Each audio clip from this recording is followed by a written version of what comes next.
Hello बच्चों, let's read the question. Question says magnitude of a vector equal to 2, magnitude of b vector equal to 3 and the angle between the vector a vector and b vector is pi by 4. Then magnitude of a vector plus 2b vector plus 2a vector minus 3b vector whole square is equal to option है 482, 441, 841, 882. Solve करते हैं question को।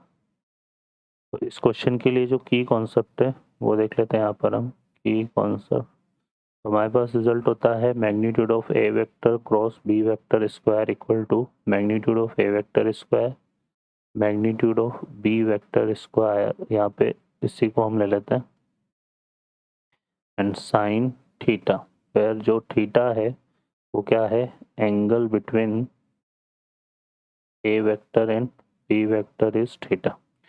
Solve करते हैं question को।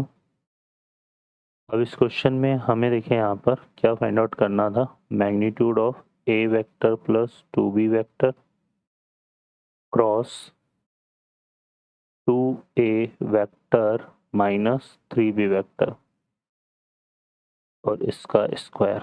तो हम इसको सिंप्लीफाई करते हैं पहले यहाँ पे। तो a का a के साथ तो क्रॉस प्रोडक्ट 0 हो जाएगा, इसका इसके साथ करेंगे यहाँ पर तो ये कितना आएगा, देखो हमारे पास यहाँ पे ये आएगा माइनस का 3 ए वेक्टर क्रॉस बी वेक्टर, ठीक है। और फिर हम इसको करेंगे तो 2 का इसके साथ करेंगे तो ये कितना हो जाएगा, प्लस का 4 B vector cross A vector, है ना, ये आएगा। और बी का बी के साथ तो क्रॉस प्रोडक्ट 0 हो जाएगा तो ये आ जाएगा हमारे पास। अब इसको अगर हम देखें यहाँ पर तो क्या लिख सकते हैं, ये बन जाएगा माइनस का 7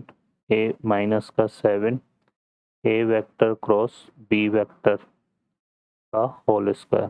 अब माइनस का 7 है तो ये मैग्नीट्यूड कितना जाएगा इसका 49, है ना। और इसको क्या लिख सकते हैं हम, magnitude A vector square magnitude B vector square, और यहाँ पे आएगा साइन स्क्वायर, ये कितना हो जाएगा पाई बाई 4, क्योंकि ए वेक्टर और बी वेक्टर के बीच में जो एंगल है वो पाई बाई 4 है, ठीक है। तो यहाँ से देखो क्या हो जाएगा, इसको करेंगे तो यह आएगा 49 इंटू इसका स्क्वायर कितना हो गया 4, बी का स्क्वायर कितना हो गया 9, और इसका हो जाएगा 1/2 1/√2 का स्क्वायर, ठीक है। तो 2 से ये कैंसिल हो गया 2 टाइम्स, और बाकी इसको मल्टीप्लाई करेंगे हम तो ये आ जाएगा हमारा 882। तो ये इसका आंसर होगा। तो ऑप्शन हमारा कौन सा करेक्ट हो गया, डी ऑप्शन। ओके बच्चों, I hope you understand well, best of luck, thank you.